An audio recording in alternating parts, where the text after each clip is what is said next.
Hi everyone, Ekalavya থেকে বলছি। তোমাদের একটা পাওয়ার গ্রিডের নোটিফিকেশন বেরিয়েছে, ঠিক আছে?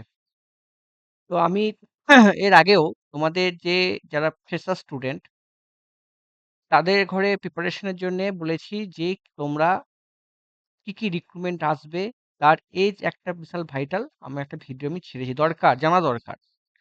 দেখো, আজকে আমার কাছে যারা অ্যাডমিশন নিয়েছে তারা কিন্তু কেউ বেশিরভাগ জন 99% স্টুডেন্ট এই পাওয়ার গ্রিডে পরীক্ষাটা ফিল আপ করতে পারবে না। কিন্তু তারাও অনেক স্টুডেন্ট আছে, তারা কিন্তু পাওয়ার গ্রিডের এক্সাম হয়তো একবার দিয়েছে। 2020 যারা 20 সালে পাস আউট, ঠিক আছে? আমার কাছে 18-20 সালে পাস আউট স্টুডেন্টরা আছে বেশিরভাগ। তারা কিন্তু পাওয়ার গ্রিড এক্সামটা বসতে পারবে না।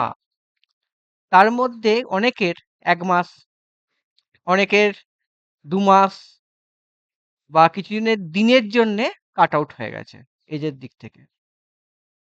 তো এই মেসেজটা তোমাদের একটা আমি দেওয়া উচিত ছিল, কারণ দেখো আজকে তোমরা যদি ঠিকঠাকভাবে পড়াশোনা করো, ঠিকঠাকভাবে গাইডেন্সে পড়াশোনা করো, তাহলে হয়তো প্রথম থেকে তোমরা যদি আসো তাহলে খুব ভালো হয়। তোমাদের পরীক্ষা ধরো, পরীক্ষায় এক্সাম ক্র্যাক করাটা শুধু স্টুডেন্টের হাতেও নেই, টিচারদের হাতেও আছে।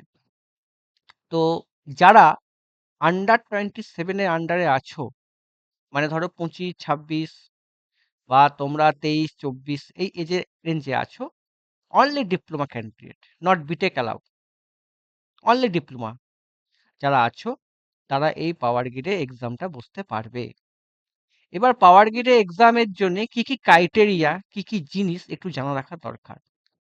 দেখো, ফার্স্ট যে তোমাদের পয়েন্টটা আছে, তোমাদের এখানে দেয়া আছে, দেখো যে ডিপ্লোমা ট্রেনি, ঠিক আছে? 598টা পোস্ট আছে টোটাল। 20 এপ্রিল থেকে ফর্ম ফিল আপ স্টার্ট হবে, মানে ফর্ম ফিল আপ স্টার্ট হয়ে গেছে। 11ই মে পর্যন্ত তোমার কিন্তু তোমার পরীক্ষা 11ই মে পর্যন্ত হবে, মানে 1 মাসও দেয়নি। 20 এপ্রিল থেকে তোমার হচ্ছে 20 আর একে 10, 10 আর 11, মানে হচ্ছে তোমার হাতে 20 দিন টাইম দিয়েছে।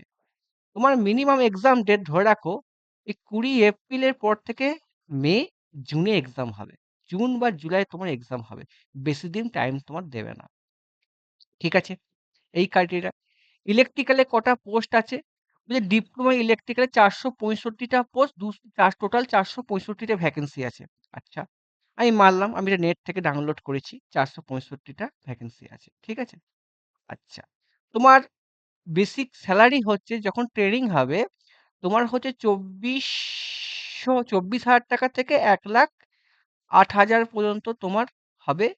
লেভেল 1, S0 লেভেল 1, ঠিক আছে? যখন ট্রেনিং হবে 24,000 টাকা তুমি মাইনে পাবে, ঠিক আছে? এটা হলো তোমার মাইনে। এখন মাইনে যাচ্ছি না, লাস্টে মাইনের কথা বলবো।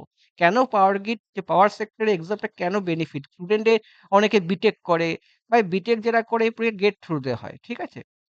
গেট থ্রুতে পাওয়ার গ্রিড অনেকে নেয়, কিন্তু ডিপ্লোমা ক্যাটাগরিও পরীক্ষা হয়, কিন্তু আগে এটা প্রতি বছর হতো, আলাদা আলাদা পার্টে হতো, কিন্তু এখন মিক্স আকারে হচ্ছে, ঠিক আছে?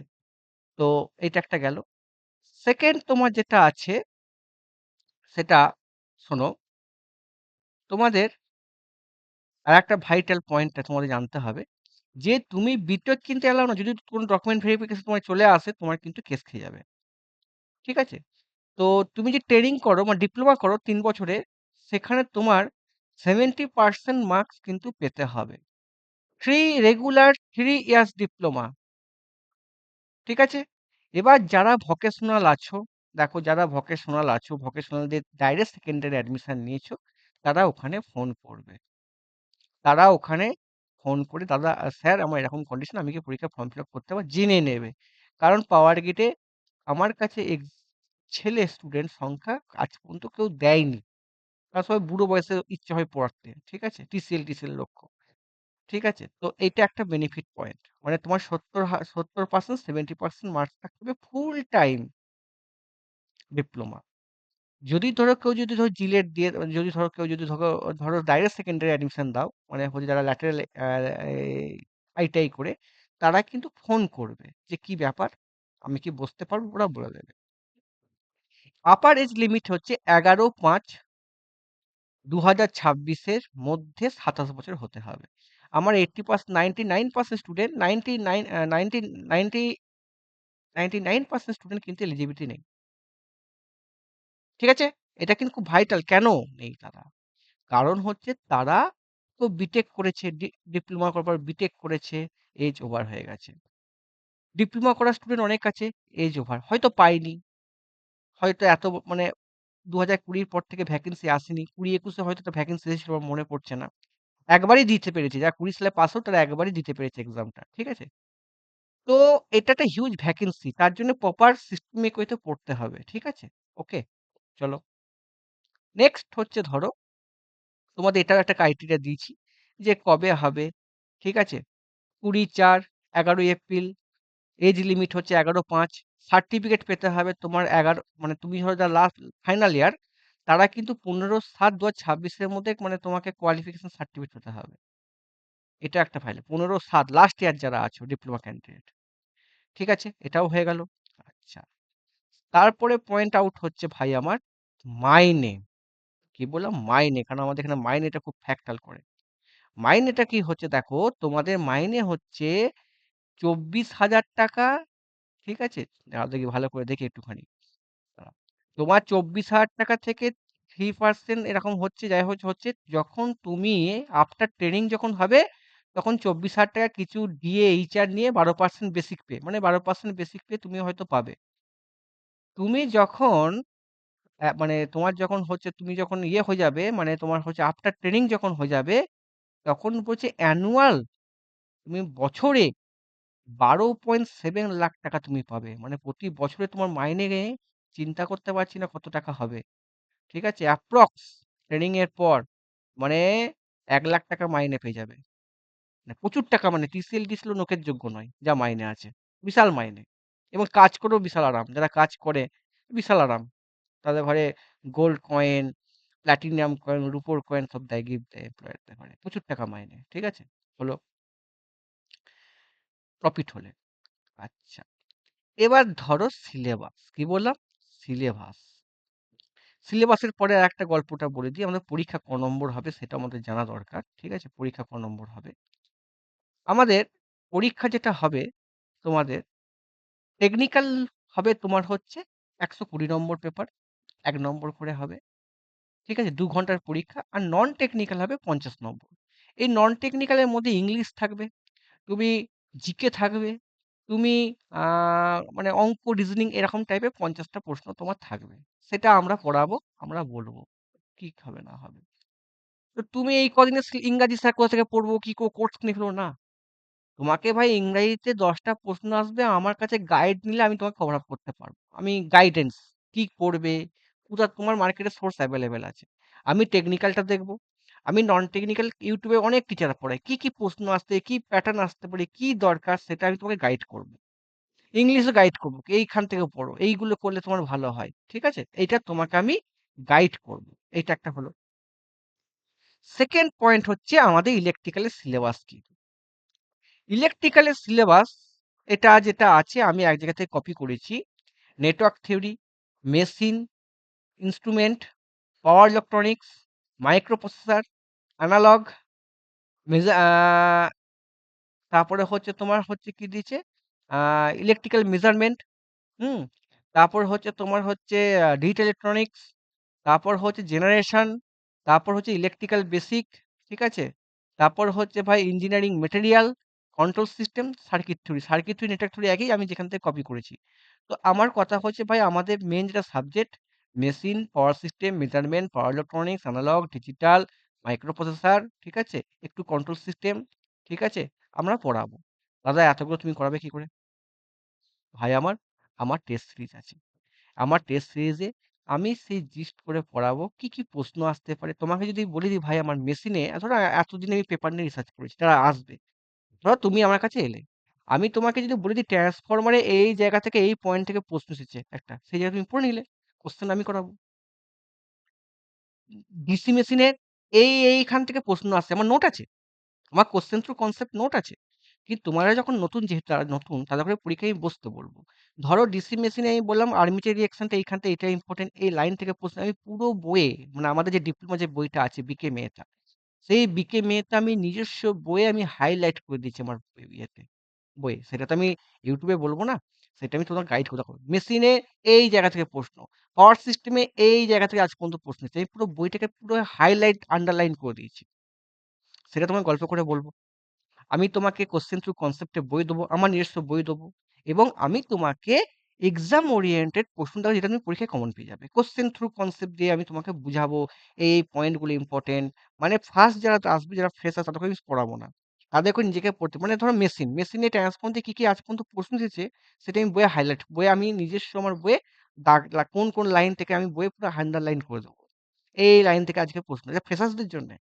এই পয়েন্ট থেকে লাইন এসেছে, এইখান থেকে পড়ছে। এটা তুমি YouTube স্টাডি করতে পারো।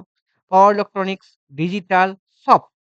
এবার একটা কথা বলি, তোমাকে যখন তুমি আমাকে পড়বে, তুমি ১ম এই কিন্তু ধরো আমার কাছে যখন আসবে তোমাকে সব তো আমি করাতে পারব না। তোমাদের করে মেশিন পাওয়ার সিস্টেমে আমি বলব এই বইয়ে এইগুলো ইম্পোর্টেন্ট। আমি ইলেকট্রনিক্স তোমাকে বলি এই কটা প্রশ্ন মনে রাখো, এখান থেকে ইলেকট্রনিক্স তোমাকে এই কনসেপ্টে প্রশ্ন দেবে। তোমাকে আমি সিলেকশনের পথ অনেকটা ইজি করে দেব। তোমার সিলেকশন হবেই। কিন্তু হ্যাঁ, অনলি ফ্রেশার স্টুডেন্ট।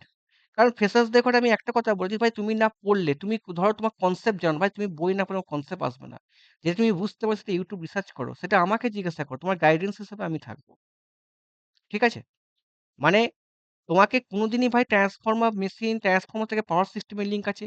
ট্রান্সফরমার থেকে ভাই তোমার পাওয়ার ইলেকট্রনিক্স এর লিঙ্ক আছে, সব লিঙ্ক আছে। তোমাকে তো সেই লিঙ্কটা তো আমি খুঁজাবো না। তার জন্য এমসিকিউ বই আছে আমার নিজস্ব। কিন্তু যারা নতুন, সামনে টিসিএল আছে, সামনে তোমার এসএসসি আছে, তুমি যখন পড়বে, তোমাকে যদি আমি বলে দিই যে ধরো তোমার বইতে আমরা ডিপ্লোমা ক্যাটাগরি স্টুডেন্ট। আমাদের কি আছে ভাই? আমাদের বই আছে বিএল সেজা পড়ি। আমরা ধরো তোমার বিকে মেহতা পড়ি হচ্ছে পাওয়ার সিস্টেমে। আমরা মেজারমেন্টের যে বইগুলো ইউজ করি, সেই বই আমি হাইলাইট করি যে এই পয়েন্ট এই লাইনগুলো থেকে আজ পর্যন্ত প্রশ্ন এসেছে। তোমাকে বই বেশি পড়তে হবে না। ওই জায়গাগুলো পড়ে নাও। যেটা ডাউট হবে তুমি এমসিকিউ নোট দেখে নাও। আমাকে দাদা এখানে বুঝতে পারছি না, সেটা তুমি YouTube রিসার্চ করো। কিন্তু তোমাকে যে এট ফার্স্ট গাইডেন্স কনসেপ্ট যে সেটা বইয়ে আমি কি আজ পর্যন্ত বই থেকেই প্রশ্ন আসে। লাইন তুলেই প্রশ্ন আসে। যতই প্রশ্ন ঘুরাক ওরা ভুল। মানে যারা বলে যে কনসেপ্ট জানতো, ভাই কনসেপ্ট বই না পড়লে আসবে না। একটা টিচার কনসেপ্ট তৈরি করে কি করে? একটা পরীক্ষা আমি ধরো আমি কি করব? আমি ভাই পাওয়ার গ্রিডে পিআইকিউ দেখে আমি কনসেপ্ট করব। কিন্তু আমাকে আর পিআইকিউ দেখার দরকার হবে না। আমি রিসার্চ করে নিচ্ছি যে আজ পর্যন্ত বইয়ে কোন, কোন জায়গা থেকে প্রশ্ন আসে। মেশিন বলো, পাওয়ার সিস্টেম বলো, মেজারমেন্ট বলো, সবকিছু। সেইটা তোমাকে একটু বলে দেওয়ার দায়িত্ব আমার। যেহেতু তোমাকে পড়তে হবে। তোমাকে তো ভাই আমি তো ভাই টপিক ওয়াইজ তো পড়াবো না, না যে মেশিনের এই আছে, এটা তুমি সিলেবাস শেষ হবে না। ৬ মাসেও সিলেবাস শেষ। তুই এক্সামে তুমি হয়তো আমি বুঝালাম, তুই কোয়েশ্চেন করতে পারবে না। তুমি গুলিয়ে ফেলবে। যদি তোমাকে আমি মেশিন পাওয়ার সিস্টেম যেকোনো বইয়ের যেকোনো একটা বই আছে তোমার কাছে বই, বেসিক ৩ টে বই সবার কাছে থাকে। Basic electrical, machine, power system. এই ৩ টে বইয়ের যদি আজ পর্যন্ত কি, কি প্রশ্ন এসেছে, কি, কি পয়েন্ট থেকে প্রশ্ন এসেছে, সুপারপজিশন থেকে কি, কি পয়েন্ট এসেছে, আমি যে বইয়ে তোমার হাইলাইট করে দিই, বই আছে আমার। হাইলাইট করে তোমার সিলেকশনের পথ অনেকটা এগিয়ে যাবে। আর আমি কি করাবো? আমার কাছে যে কোয়েশ্চেন থ্রুগ বই আছে সেটা তোমাকে দেবো। আর আমি কি করাবো? আমার যে পিআইকিউ অ্যানালিসিস থেকে কি, কি প্রশ্ন এসেছে, কি, কি প্রশ্ন আসতে পারে আমার অ্যাজাম্পশন করে পড়াবো যাতে তুমি পরীক্ষায় কোয়েশ্চেন কমন পাও, কোয়েশ্চেন করতে পারো। এই হচ্ছে আমার ক্যাটেগরি স্টাইল। ঠিক আছে? এটা ফ্রেশার্সদের জন্যে। তুমি যখন আসবে তোমার টিসিএল ও ব্যাকআপ করতে পারবে। তুমি এসএসসি দিয়েও অনেকটা কভার আপ করতে টেকনিক্যাল তো অনেকটা বুস্ট আপ হয়ে যাবে। এটা হচ্ছে কনসেপ্ট। ঠিক আছে? আচ্ছা। হলো? আচ্ছা। আর কিছু আছে কি? দাঁড়াও। এটা হয়ে গেছে এইটা। এবার ধরো দাদা তোমার কাছে পড়বো। যদি তোমাদের ইচ্ছা হয় দেখো আমি তোমার সিলেকশন চাই। তোমাকে ইংলিশ, দাদা ইংলিশটা কি করবো? ভাই ইংলিশে কি, কি প্যাটার্নে হয়? কি, কি প্রশ্ন হয়? কি, কি তুমি YouTube পড়বে? সেখান থেকে তোমাকে ১০ এর মধ্যে যদি তুমি ৮, ৫, ৬ না পেয়ে যাও, তুমি পাবে। কারণ তুমি এক্সামটা দেওয়ার জন্য খাটছো। তোমার কিছুটা হয়তো গড গিফট হয়ে যাবে। আমার যেটা মনে হয় আমার একটা স্টুডেন্ট ছিল, ধরো তারা কিন্তু পাওয়ার গিটে যারা এক্সাম ক্র্যাক করেছিল 151, কিন্তু এবারে এত কাট অফ যাবে না। আর তুমি টেকনিক্যালে তুমি সত্যি কথা বলতে ১২০ র মধ্যে তুমি ৮০-৮২ পাবিই ভাই। এটা তুমি পাবিই। যদি ঠিকঠাক পড়াশোনা করে থাকো, করো। সেটাকে আমরা ৯০-৯৫ নিয়ে যাব। ঠিক আছে? আর নন টেকনিক্যালে তোমাকে ৩০-৪০ পেতেই হবে। আর নন টেকনিক্যাল সোজা তোমাকে আহামরি শক্ত দেবে না। আর ইঞ্জিনিয়াররা ইংলিশ ভাই কিছুই জানে না। ঠিক আছে? সেটাকে বুস্ট আপ করার দায়িত্ব সেটা আমার। আমি গাইড করে দেবো। তোমাকে টেকনিক্যালে মোটামুটি ৯০ তুমি ৮০ সবাই পারবে। যারা এভারেজ স্টুডেন্ট আছে, মোটামুটি কলেজের সেমিস্টার পড়েছো, চোতা না করে তারা মোটামুটি ৭০-৭২ পাবেই পাবে। সেটা আমার কাছে এলে আমি 95 থেকে 100 র মধ্যে ঢোকাবো। ঠিক আছে? আর কি করাবো ভাই আমার? তোমাকে আমি 100, আর তোমার মোটামুটি নন টেকনিক্যালে ধরে নাও, মোটামুটি ধরে নাও 30 130 তোমার মোটামুটি সিট ভাই। এবারে হ্যাঁ, সিটের গল্পটা বলি। সিট এখানে এবার গল্প আছে। তার জন্য আমার কাছে অ্যাডমিশন নিয়ে আমাকে ফোন, দেখ আমি অতটা ইনফরমেশন এখনো ঘাঁটিনি। যদি আমার কাছে পড়ার ইচ্ছে হয়, তোমাকে ফর্ম ফিল আপের একটা পয়েন্ট, আমাদের কলকাতা রিজনে বেশি ভ্যাকেন্সি নেই। যে কলকাতা রিজিয়নে, সেখানে কিন্তু বেশি ভ্যাকেন্সি নেই। সে ভ্যাকেন্সি দেখতে হবে কোথায়, নর্থ রিজিয়নে কি আছে, আমাদের যে রিজিয়নটা আছে, ইস্টার্ন রিজিয়ন, ঠিক আছে? সেখানে একটু বেশি ভ্যাকেন্সি নেই। সেটা দেখে তোমাকে করতে হবে। কোনখানে তোমার যদি পড়াশোনার কনফিডেন্স থাকে, তুমি দিতে পারো। আমার কনফিডেন্স উইক, দিতে পারি। কিন্তু তোমাদের এক্সাম একই পেপার হবে। সেটা দেখে তোমার চাকরির দরকার। তোমার যেকোনো, যেখানে সিট বেশি, যেখানে তোমার মনে হবে সেখানে তুমি অ্যাডমিশন নিতে পারো। আর আমার কাছে এলে আমি তোমাকে বলব যে এইখানটা আমার তোমার, আমি না তোমাকে দেখি তোমার স্কিল কি আছে, তাই তো বলে লাভ নেই। আর তুমি ভাই চাকরি পাওয়ার জন্য আসছো। তুমি এখানে ঘুরতে আসছো না। তোমার মাইনে 1,00,000 টাকা করে মাইনে আছে। ঠিক আছে? তোমাকে পেতেই হবে। পাওয়ার গ্রিডে ভাই অনেকে পায় না ভাই। আমরা অপরচুনিটি পাইনি। তোমরা যদি ভাবো যে না দাদা খাটবো, সিরিয়াস স্টুডেন্ট, তুমি পাওয়ার গ্রিডে তুমি খাটো। তোমার টিসিএল হতে পারে, তোমার এসএসসি হতে পারে। অনেক এক্সাম আছে ভাই। আইওসিএল, টাইসেল সব। আমরা যে এতগুলো সাবজেক্ট, যতগুলো আমি সাবজেক্ট বললাম, machine, power system, measurement, electronic, digital, power, analog, microprocessor, microcontroller, PLC, SCADA, সব কিন্তু তোমাকে আমি পড়াবো। কিন্তু সেটা কোনটা? তোমাকে মেইন যে নাম্বার তোলার, machine, power system, measurement, basic electronics, মানে অ্যানালগ ইলেকট্রনিক্স, এই যে কমন সাবজেক্ট, এই কমন থেকে তোমাকে বেশি নাম্বার পেতে হবে। আর বাকি যেটা আছে সেটা আমি খেয়াল থেকে দেবো। আর কমনটা কি? তোমাকে বললাম যে মেশিনে আজ পর্যন্ত ট্রান্সফরমারে, যে যে ধর ট্রান্সফরমারে তোমাকে আমি বিকে মেথা বা তোমার বিএল থেজা থেকে কি পয়েন্ট থেকে আজ পর্যন্ত প্রশ্ন এসেছে আমি হাইলাইট করে বলে দিই। আমি ফ্রেশার্সদের যারা আমার কাছে অ্যাডমিশন নেবে, তাকে আমি এরকম করেই পড়াবো। কারণ তোমাকে ভাই ৬ মাসের মধ্যে তোমাকে চাকরি পেতে ২ বছর লাগবে। আমাকে ২ বছর পড়তে হবে। বা তুমি যদি নাও পড়ো, তোমার ব্যক্তিগত ব্যাপার। আমি তোমাকে ফার্স্ট কি করে সিলেকশন হয় তার জন্য খাটবো। তোমাকে আমি ফাউন্ডেশন করাবো, চাকরি পাবে না। তোমাকে আমি মেশিনে, পাওয়ার সিস্টেমে আজ পর্যন্ত কি প্রশ্ন এসেছে ওইখান থেকে, বই থেকে, সেটা আমি হাইলাইট করে তোমাকে লাইন বলে দেবো। Special guidance. তারপর তোমাকে আমি কি করব, তুমি যেটা ওটা পড়বে, বুঝতে না পারলে ইউটিউব দেখবে, বিভিন্ন টিচারদের ভালো পড়ায় তারা। তারপরে আমি কি করব তোমাদের ঘরে? তোমাদের ঘরে আমি আমার এমসিকিউ বই আছে, কোশ্চেন থ্রু কনসেপ্ট বই। ঠিক আছে? সেই বইটা দেবো।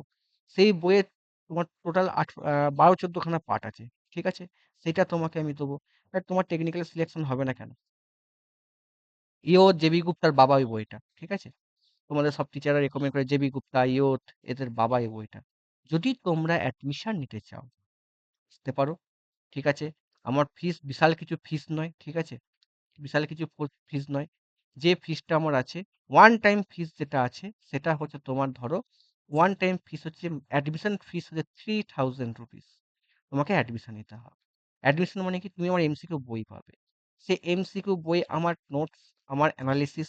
এবার আমার অ্যানালিসিস মানে কি? যারা আজ পর্যন্ত তোমার দাদারা যে পড়েছে আমার কাছে ৫ বছর, তারা যে এক্সাম কিছু ক্র্যাক করেছে, যারা ক্র্যাক করেনি তাদের ফল নিয়ে এই বইটা। মানে এই বইটা তোমার হচ্ছে আমার জ্ঞানের এক্সপেরিয়েন্স নয়। এই বইটা যারা ফেলিওর হয়েছে, যারা সাকসেস পেয়ে, তারা কি কমন মিস্টেক করছে, কেন এটা ভুল করছে, সেটা অ্যানালিসিস। এবং ওই করতে, করতে আমি কি করেছি, ফ্রেশার্সদের নিয়ে আমি কি ভেবেছি, আমি মেশিন, পাওয়ার সিস্টেম, মেজারমেন্ট, যেকোনো বই, আমার দেখো মেজারমেন্ট, ফুল মেজারমেন্ট আমার বই রেডি আছে, ফুল কন্টেন্ট। তো আমি মেশিন, পাওয়ার সিস্টেম, মেজারমেন্ট, কোন বইয়ে কোন পয়েন্ট থেকে প্রশ্ন এসেছে সেটা আমি বইয়ে হাইলাইট করছি, যেটা কমন সবার বইটা কাছে আসতে হবে। মানে machine, power system, basic electrical, এই বইটা সবার কাছে আছে। এবার আমি কি টেস্ট সিরিজে কি গুরুত্বটা দিচ্ছি, ইলেকট্রনিক্স পোর্শন গুরুত্ব দিচ্ছি, পাওয়ার, ডিজিটাল, অ্যানালগ, কন্ট্রোল সিস্টেম, এগুলো কারো বই নেই। তো এই জায়গাটা আমার নোটে একটু বেশি এনকারেজ করা আছে। মেশিনও আছে, কিন্তু মেশিনের থেকে ইলেকট্রনিক্স পোর্শনটা আমার বইতে বেশি গুরুত্ব দেওয়া আছে। মানে যাদের বইটা নেই, যাতে তাদের ধরো সিলি মিস্টেক না হয়। এরকম ভাবে কোশ্চেন থ্রু কনসেপ্ট করতে আমার বইটা ক্রিয়েট করা আছে। আমার অ্যাডমিশন ফিস কত? 3000 রুপিস। তুমি অ্যাডমিশন ফিস দেবে ৩,০০০ টাকা। তুমি কি পাবে? তুমি আমার এমসিকিউ ১২ খানা কপি পাবে। ১২ খানা কপির মধ্যে কি আছে ভাই? ৬টা টেস্ট সিরিজ পাবে। এখনো ১ আর ২ লঞ্চ হয়নি। কারণ ফ্রেশার্সদের ঘরে নিয়ে কাজ করিনি। ফ্রেশার্সদের যদি তোমরা আমার কাছে অ্যাডমিশন আসো, আমি ফ্রেশার্সদের জন্য ১ আর ২ টা আমি রেখে দেবো। আমার টোটাল ৬ টা টেস্ট সিরিজ আছে। টেস্ট সিরিজ 3, 4, 5, 6 4 টে টেস্ট সিরিজ আছে। কিছু পিআইকিউ আছে, অ্যানালিসিস আছে। কিছু পিআইকিউ যদি আমার মনে হয় এই পেপারটা খুব ভালো, এই পেপারটা ভালো, ঠিক আছে সেটা। যেমন এসএসসি যেই পেপার সলভ হয়েছে আমার। এসএসসি যে পেপার যেগুলো আনএথিক্যাল প্রশ্ন যেগুলো আমরা পাই সেটা টেস্ট সিরিজ 6 সেভিল হচ্ছে। এরকম করতে, করতে হয় ভাই আমার। মানে এরকম করতে, করতে আমি সিলেবাস শেষ করে দিয়েছি। 5 বছর লেগেছে। যদি তোমরা অ্যাডমিশন নিতে চাও, কোনো ব্যাপার নয়। তোমার এমন কিছু ভাই ফিস নয়, আমি তোমার সিলেকশনের জন্য খাটবো। এবং ধরো তোমাকে আমি গাইড করব। স্টুডেন্ট লিমিট 50, ঠিক আছে? এবার কি হয়? যারা ডিপ্লোমা ক্যাটাগরি স্টুডেন্ট আছো ভাই, তোমরা চাকরি পাও অনেক সুযোগ। তোমাকে আমি যা বলছি তারা, যেটা আমি বলছি না, এটা করাটা ভাই অতটাই, অনেকে এটা করতেই ভাই ৮ বছর ৫ বছর লেগে গেছে। ঠিক আছে? জেবিগুতে গরুর মতো মুখস্থ করে ফেলেছে। ইওত পুরো মুখস্থ করে কিন্তু কি এক্সাম তাদের ক্র্যাক হচ্ছে না। টেক্সট বুকে প্রচুর পেজ তুমি দাও না। তোমাকে যদি ট্রান্সফরমারের আজকে বই থেকে কি, কি তোমার কাছে বইটা আছে। সেই বই যদি কোন, কোন লাইন থেকে আজ পর্যন্ত প্রশ্ন তোমার সবই করা। টেক্সট বুক বলো, ইওত বলো, জেবিগুতো সবই রিসার্চ করা। সেখান থেকে আমি হাইলাইট বলে দিই, এই জায়গা থেকে প্রশ্ন আসে যদি বলে দিই, তুমি কিন্তু বইটা পড়ে নাও, যেটা বুঝতে পারো YouTube দেখে নাও। তুমি কি ভাই তোমার কি টেক্সট বুকে যেকোনো টেস্টে তোমার স্কোর 20 তে 20 হয়ে যাবে। এটা হবেই হবে। কারণ এইখান থেকেই প্রশ্ন আসে। সেটাই আমি সারাদিন কাজ করি। তো কেন হবে না ভাই আমার? আর মান্থলি ফিস ৳৪০০। ঠিক আছে? এটা তুমি যে ধরো ৳৩,০০০ অ্যাডমিশন দেবে, যে রেগুলারিটি মেইনটেইন করতে পারে সেই ফুল কনটেন্ট পাবে। নাহলে কেউ পাবে না। ওই ১ ২ টি পেয়ে যাবে। স্টপ। যার রেগুলারিটি, যার খিদে আছে, ভাই তুমি বছরে ৳১,০০,০০০ মাসে ৳১,০০,০০০ মাইনে পাবে চাকরি পাওয়ার পর। তার জন্য তোমাকেও খাটতে হবে, আমাকেও খাটতে হবে। ঠিক আছে? এই বলে আমি ভিডিও শেষ করলাম। যারা অ্যাডমিশন নেবে এই নাম্বারে হোয়াটসঅ্যাপ করবে। 8207024183 এই নাম্বারে হোয়াটসঅ্যাপ করতে পারো। দাদা আমি তোমার কাছে তোমাদের কোনো গুগল ফর্ম ফিল আপ করতে তোমার এক্সপেরিয়েন্স নয়। যারা পড়তে চাও এই নাম্বারে হোয়াটসঅ্যাপ করতে পারো। আমি পাওয়ার গ্রিডের জন্য তোমার কাছে আমি আ গাইডেন্স নেবো। এটা কোনো কোর্স নয়, এ লাইফ টাইম। তুমি ৳৩,০০০ দেবে, ৳৩,০০০ তুমি অ্যাডমিশন নেবে। তুমি ৩ মাস পড়ো, ৪ মাস পড়ো, ৫ মাস, ৬ মাস পড়ো। একই জিনিস প্রতি মাসে ৳৪০০ করে তুমি ততদিন পড়তে পারো। ১.৫ বছর পড়তে পারো, ২ বছর পড়তে পারো। এটা তোমার ৳৪০০ করে প্রতি মাসে তোমাকে দিতে হবে। ঠিক আছে? এই বলে আমি ভিডিও শেষ করলাম। ঠিক আছে? আর আমি তোমাকে, তুমি যদি এরকম করে স্টাডি করো না ভাই, তুমি এরকম করে স্টাডি করো না, আমার মনে হয় তোমার চাকরি পেতে ২ বছরের মধ্যে তোমার হয়ে যাবে। তারপর তোমার আমার কাছে একই ফিস, মান্থলি ফিস। তুমি যদি কোনো কারণে ছেড়ে দাও, দাদা তোমার কাছে আবার পড়তে চাই, তখন কিন্তু তোমার কিন্তু আমার যে নেক্সট যে তোমাদের যে বইটার জন্য কিছু তোমাকে পয়সা দিতে হবে। তুমি যদি কন্টিনিউ করো তোমাকে কোনো পয়সা দিতে হবে না। তো ধরো তুমি ২ মাস, তুমি ধরো ৬ মাস পর, পর তুমি ছেড়ে দিলে। তুমি যে টেস্ট সিরিজটা একটা পাবে, তার যে তোমার আমি কিছু ফিস নেবো, ৳৩,০০০ নয়, কিছু ফিস নেবো ওই বইটার জন্যে। ঠিক আছে? কিছু ফিস হয়তো ৳১,০০০, ৳৫০০ আমি তোমার এক্সট্রা আমি তোমার কাছে ফিস নিতে পারি। কারণ তোমাকে টেস্ট সিরিজ প্রতি ৩ মাস অন্তর, অন্তর যাবে। কারণ প্রতি ৩ মাস অন্তর কোয়েশ্চেন প্যাটার্ন চেঞ্জ হচ্ছে। সেটা এনালাইসিস চলে। প্রতি ৩ মাস ৪ মাস অন্তর, অন্তর একটা করে টেস্ট সিরিজ লঞ্চ হয়। ঠিক আছে? ধন্যবাদ। যদি তোমাদের ভিডিওটা ভালো লেগে থাকে, দেখো আমি তোমার সিলেকশন এর জন্য খাটবো। এখানে আমি ভালো কনসেপ্ট বলে আমার লাভ নেই। কারণ কনসেপ্ট YouTube এ এভেইলেবল আছে। টিচাররা হেভি পড়ায়। এখন টিচাররা যা পড়ায় তাদের ছেলেদের সিলেকশন কিন্তু কম। আমাদের বেঙ্গলের ছেলেদের কিন্তু সিলেকশন রেট খুবই কম, খুবই কম। খারাপ লাগে। তো যদি তোমাদের সিলেকশন চাও, আমার কাছে আসতে পারো। আমি আজ পর্যন্ত যে বইটা ক্রিয়েট করেছি, সেই বইটা তোমাদের বেনিফিট হবে। ঠিক আছে? তোমাকে কোনো জেবি গুপ্তা, ইয়ত কেনার দরকার নেই। আমার যদি বইটা কেনো, তুমি টেক্সট বুকে টেস্ট সিরিজ দাও, বিভিন্ন জায়গা থেকে পিআইকিউ অ্যানালিসিস করো, আমার বই পড়ো, মক দাও, বিভিন্ন টিচারদের কোচিং সেন্টার থেকে মক দাও, তোমার বেনিফিট হবে। তোমাকে প্র্যাকটিস, ভাই নেটে অনেক কোশ্চেন সিরিজ আছে, হার্ড কপি জেবি গুপ্তার আছে, জেবি গুপ্তা আছে, প্রতিদিন ৫০-৬০ টাকার প্রশ্ন করো, কোনো ব্যাপার নয়। তোমার সিলেকশন হবে। ধন্যবাদ, রাখলাম। যদি ভিডিওটা তোমার ইনফরমেটিভ হবে, তোমাদের কলেজের ফ্রেন্ডের সাথে, কলেজের গ্রুপের সাথে, বিভিন্ন ফ্রেশার স্টুডেন্টের সাথে তুমি শেয়ার করতে পারো। ঠিক আছে? অঞ্জনদা তোমাদের জন্য আছে। তোমাদের অ্যাজ এ গার্ডিয়ান হিসেবে আছে। সিলেকশন তুমি পাবেই। কারণ টিচাররা তোমাকে মিক্স পড়াচ্ছে। তোমার ব্রেইন হ্যাং করে বিশাল বড় তোমাকে এক্সাম তুমি এত কিছু পড়ে যাবে, পরীক্ষার ওরকম প্রশ্ন আসবে না। সেটা গাইডেন্স আমি তোমাকে দেবো। ঠিক আছে? ধন্যবাদ।